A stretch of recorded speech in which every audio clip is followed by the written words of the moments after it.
Hey guys, it is me, Whiscash Whiskers, and I am back with another video, and today I'm gonna actually be reviewing something that I have been waiting for. I'm gonna be reviewing the Galarian Ponita, which I believe is actually my first Galarian figure that I own besides the starters, which is saying a lot because it took a long time for the Galarian Pokemon to actually get out on the market. But I'm so excited to show you and compare with the Cantonian version of Ponita.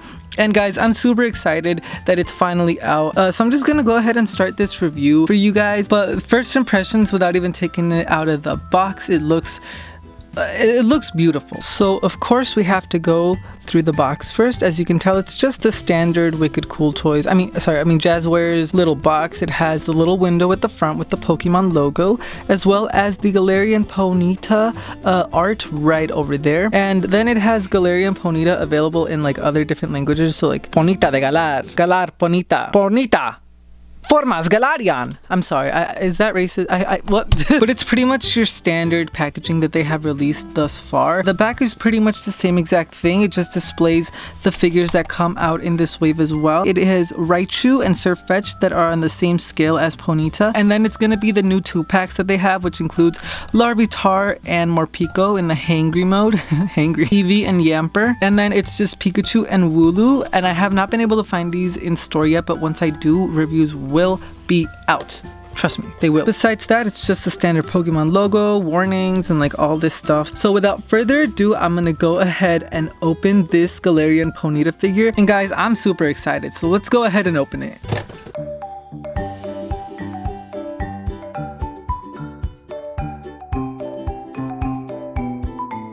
Before we even get into taking that out, I'm going to look at the little pamphlet that is included in this. This one actually has product shots for the new Clip and Goes, the Vulpix and the Morpeko, the normal full belly mode one. It has the standard one. You saw these on the back of the box and these as well. But it has the new 4.5 battle feature figures, and guys, this one wasn't even officially announced, so I'm super surprised that it's here. And that one looks really cool, but I love Pidgeot. It is one of my favorites from Gen 1, and I love the fact that they're releasing him, because you know, Pokemon like this normally don't get a lot of love, and I can't wait to find this guy and review it. But anyway, that's pretty much it for this over here. Now let's move on to the actual Pokemon figure itself. Come on, first impressions of this guy. It does not stand, but maybe let me see if I can figure this out, because I feel like it definitely should stand. There we go. If you keep the hair like this, it will stand, but if you want it to look to the side, I guess that's just the way it is, because it is heavy. This figure is pretty hefty, which is, I love figures that have weight to them. It just gives you more high quality feel. But just like a really quick 360 of this guy, it is beautiful. Like, the colors are perfectly spot on. The hair is majestic, and guys, I am just super ecstatic to have this guy. Now, like I said, the balance on this is not the best, but we will get into that a little bit later. For now, let's go ahead and look at the actual paint job, which I don't think there is much to look at, but let's just go ahead and get into that anyway. So as you can see, the main part of where there is paint is just like the ears, which there is a little bit of a scuff. I don't know if you can really see it. Let me just try to focus that. There is a little bit of a scuff in the ear, which I mean is kind of sucks, but like I can't really take that out. It feels like it's glue, actually. Like there's just some like residue from the hair glue that just fell in there. Doesn't really, I mean, I don't really notice it as much, but like it definitely is there. The other ear is okay, like there's nothing wrong with it. The eyes are perfectly inside of the eye mold, so the paint is perfect. Besides this one, I mean, it's a little bit high up. I don't know if you can see, but I don't really notice that. The nose has the details perfectly in there, as well as a little horn at the top. Now I think that's it for paint, besides the bottom hooves, which look to be pretty decent. I mean, that little dark blue at the bottom definitely is not fully painted in, but I mean, what do you expect from a $7 figure? It looks pretty good to me though. From first glance, there isn't much to like actually be like, oh no, this is messed up and I want a new one. Yeah, it looks pretty okay to me. I also want to show that the copyright information is hidden away underneath in the belly, which is always good. That's pretty much it for the paint. Let's move on to the articulation. Now, when I first saw this figure, I just can instantly tell there's a lot of opportunity for articulation to be actually implemented into this figure. A majority of the articulation is just going to be in the legs. I mean, they move up and down. There's like no swivel, so you can't like make it go like that, but I mean, why would you want to do that? The swivels pretty much move around all the way over here for all 4 legs. Besides, the tail does stop the back legs from going all the way back, but I mean, this is a good pose anyway. Actually, I really like this pose. It looks like it's about to gallop or attack or something. I like that. I like that.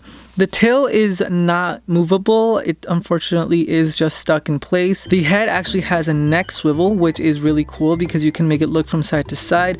But like I did mention earlier, if you want this figure to stand, you do have to have it facing forward, and even then it struggles a bit with actually staying upright. If you move it like this, did I just lie to you guys? Hold up. I might have just straight up lied to you guys.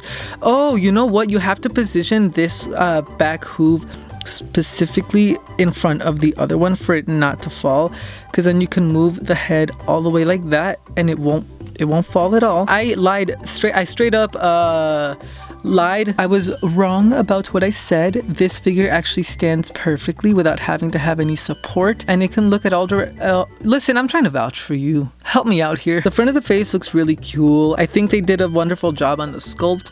I think the hair is also done beautifully and it's sculpted beautifully. Now, I did wish there was less of a seam here, but I mean, what can you really do? It is the perfect scale for a 1/12 Pokemon collector, which is sort of what I try to be. This figure is just phenomenal. I think I'm gonna rate it an 8 out of 10 if I had to, just because I mean, the balance just kind of give it a little bit of like an issue to me.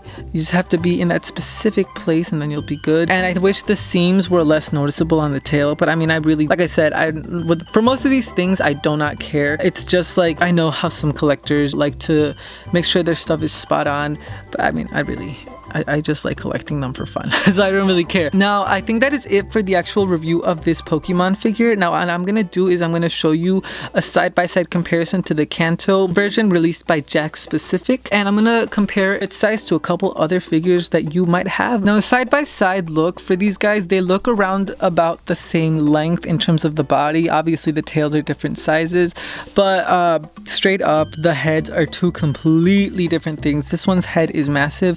This one is a little bit more thinner.